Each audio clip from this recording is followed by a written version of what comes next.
کہ لطف و کرم کی بنیاد پر جو علم حاصل ہوتا ہے، استاذ کے دل سے جو دعا نکلتی ہے، پھر وہ طالب علم کی قسمت کو پلٹنے کے لیے کافی ہو جاتی ہے۔ ایک واقعہ مجھے یاد آ گیا کہ حضرت عبداللہ بن عباس رضی اللہ تعالی عنہ، جنہیں ہم رئیس المفسرین کے نام سے جانتے ہیں، دو واقعہ ان کا لکھا ہے حدیثوں کی کتاب میں ان کے رئیس المفسرین بننے کی۔ ایک یہ لکھا کہ ایک مرتبہ نبی اکرم صلی اللہ تعالی علیہ وسلم کے گھر ان کے رات کے معمولات کو دیکھنے کے لیے عبداللہ ابن عباس رضی اللہ تعالیٰ تشریف لے گئے۔ آپ علیہ الصلوۃ والتسلیم جب تہجد کی نماز کے لیے اٹھے ہیں، کھڑے ہوئے ہیں اور نماز کی نیت باندھ لی، تو عبداللہ بن عباس رضی اللہ تعالیٰ عنہ بھی آپ کے پیچھے آ کر کھڑے ہو گئے۔ نماز کے بعد آپ علیہ الصلوۃ والتسلیم نے جب وجہ دریافت کی کہ پیچھے کھڑے ہونے کی کیا وجہ ہے، انہوں نے کہا آپ کی تعظیم میں پیچھے کھڑا ہوں، آپ کے ساتھ کھڑا ہوں، آپ کے برابر کھڑا ہوں، یہ مجھے گوارا نہیں، تو آپ کی تعظیم کی بنیاد پر میں آپ کے پیچھے کھڑا ہوں۔ یہ تعظیم استاذ کی ایک واقعہ۔ دوسرا واقعہ لکھا ہے کہ ایک مرتبہ آپ علیہ الصلوۃ والتسلیم قضاء حاجت کے لیے تشریف لے گئے تھے۔ ادھر عبداللہ ابن عباس رضی اللہ تعالیٰ عنہ کو احساس ہوا کہ جب آپ واپس لوٹ کر آئیں گے تو آپ کو وضو کرنے کی ضرورت پیش آئے گی، چنانچہ لوٹے میں پانی بھرا اور بھرنے کے بعد رکھ دیا کہ آپ جب لوٹ کر آئیں تو آپ وضو کریں۔ جب آپ علیہ الصلوۃ والتسلیم لوٹ کر آتے ہیں تو کیا دیکھتے ہیں؟ وضو کے لیے پانی پہلے سے رکھا ہوا ہے۔ پوچھا کس نے رکھا؟ تو معلوم ہوا کہ عبداللہ بن عباس رضی اللہ تعالیٰ نے آپ کے لیے پہلے ہی پانی رکھ دیا ہے۔ یہ خدمت کا جذبہ۔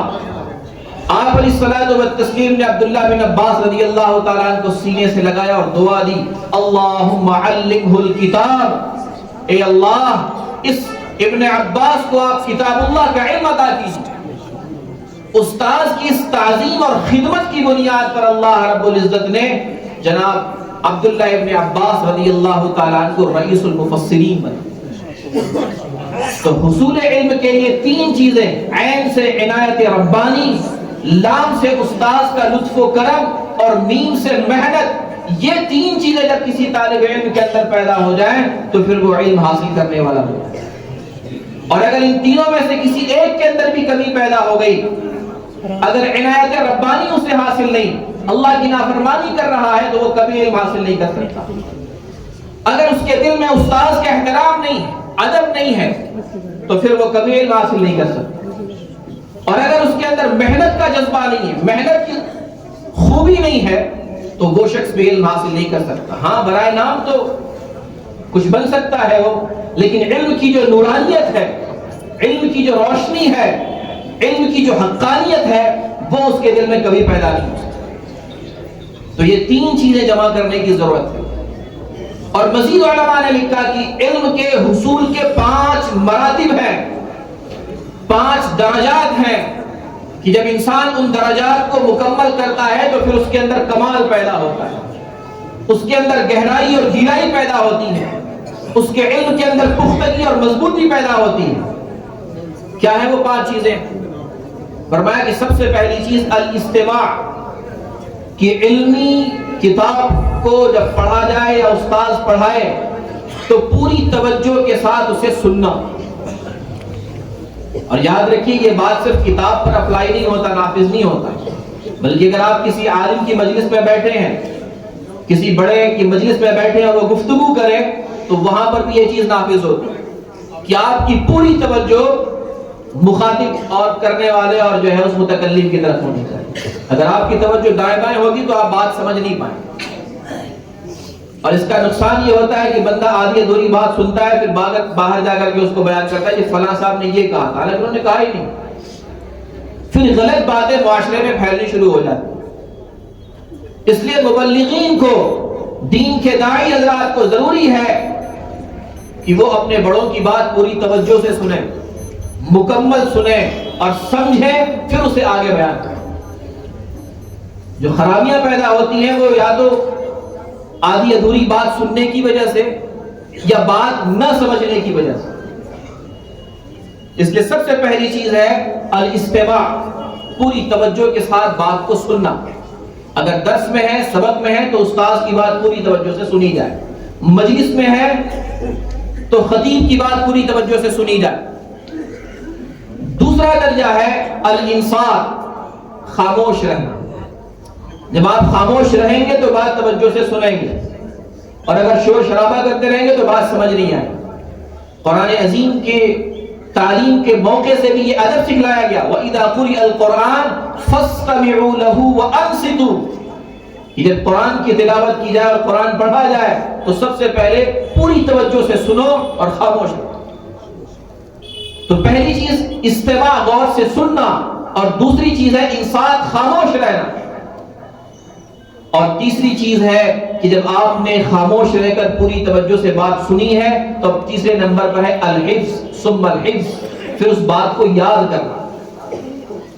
یاد کرنا، استاد نے سبق پڑھایا اسے یاد کرنا، خطیب نے کوئی بات کہی اسے اپنے دماغ میں، میموری میں فٹ کرنا۔ اگر آپ نے یاد نہیں کیا ڈھنگ سے اسے، تب بھی خطرہ ہے کہ آپ باہر جا کر کے گڑبڑ کریں گے۔ تو تیسرے نمبر پر ہے اس بات کو یاد کرنا، اور چوتھے نمبر پر ہے ثم العمل، پھر جو بات آپ نے سنی اور یاد کر لیا اس کے اندر اپنی عملی زندگی کو لے آئے۔ جب علم عمل کے اندر ڈھل جاتا ہے تو پھر وہ علم کبھی زندگی سے نکلتا نہیں، وہ علم بنتا ہے، اور اگر علم عمل کے اندر نہ آئے تو پھر وہ معلومات بنتا ہے، پھر وہ آپ کی زندگی کو تبدیل نہیں کر سکتا، اور وہ آپ کے پاس ہمیشہ باقی نہیں رہ سکتا۔ آپ چاہتے ہیں کہ آپ کا علم ہمیشہ آپ کے پاس محفوظ رہے تو اپنے علم کو عمل میں تبدیل کر دیجیے۔ نماز کے اسباق آپ نے پڑھے، یاد کر لیا، اب اسے اپنی عملی زندگی میں داخل کر دیجئے تو پوری زندگی وہ سبق آپ کو یاد رہے گا۔ اور اگر آپ نے صرف نماز کے اسباق یاد کیے اور عمل میں نہیں ڈالا تو چند دنوں کے بعد آپ بھول جائیں گے۔ تو چوتھا درجہ ہے ثم العمل، کہ اس پر اپنے عمل کو لے آئے، اور پانچواں درجہ ہے کہ جب آپ نے خاموشی کے ساتھ پوری بات سنی بھی، یاد بھی کر لیا، اس پر عمل بھی کرنے لگے، اب پانچویں نمبر پر ہے ثم النشر، پھر اس کی تشہیر، اس کی تبلیغ، اس کو دوسروں تک پہنچانا، دوسروں تک پھیلانا، تاکہ یہ علم صرف آپ کی ذات تک محدود نہ رہے بلکہ دوسرے بھی اس علم سے مستفید ہوتے رہے۔ اس لیے کہ آپ ہمیشہ دنیا میں رہنے والے نہیں، آپ جائیں گے۔